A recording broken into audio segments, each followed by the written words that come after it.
Hola a todos y bienvenidos de nuevo a nuestro canal. Hoy tenemos un contenido emocionante y lleno de información que no querrán perderse. Estamos a punto de sumergirnos en un tema fascinante que cambiará la forma en que perciben a su cuerpo. Así que asegúrense de darle me gusta, suscribirse y activar las notificaciones para no perderse ni un segundo de este video. Comencemos. El bruxismo es un trastorno caracterizado por rechinar o apretar los dientes, especialmente durante la noche. A menudo se asocia principalmente con factores físicos como problemas en la oclusión dental, la alineación de los dientes o la estructura de la mandíbula.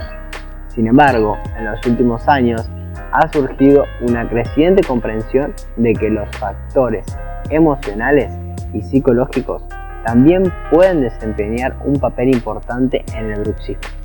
La tensión emocional, el estrés, la ansiedad pueden contribuir al bruxismo. Estas emociones pueden llevar a una respuesta de tensión muscular en la mandíbula y en la boca, lo que a su vez puede desencadenar el rechinar de los dientes. Es importante comprender que este acto de apretar los dientes es a menudo inconsciente y puede ocurrir durante el sueño, lo que dificulta su control.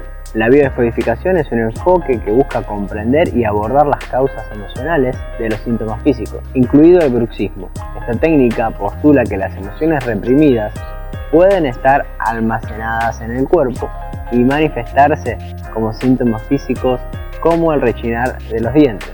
El proceso de biodescodificación implica que exploremos la historia personal del paciente para identificar las emociones y creencias subyacentes que pueden estar contribuyendo al bruxismo.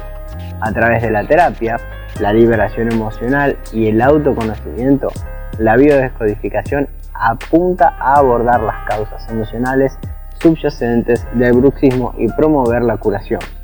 Es fundamental destacar que la biodescodificación no reemplaza la atención médica convencional y que es esencial descartar problemas médicos físicos mediante una evaluación dental y médica adecuada. Además, no todos los casos de bruxismo tienen un origen emocional, por lo que es necesario un enfoque integral que incluya la atención médica y la consideración de los factores emocionales. En resumen, el bruxismo puede tener un componente emocional y la biodescodificación es un enfoque que busca comprender y abordar estas causas emocionales para promover la curación. Mi nombre es Iván Boccolini, soy terapeuta en biodescodificación y el fundador de Alquimia para Todos. Y si te interesa este enfoque, te invito a que puedas darle clic al enlace que está en la descripción para que puedas adquirir técnicas para tener una vida más sana. Nos vemos en un próximo video.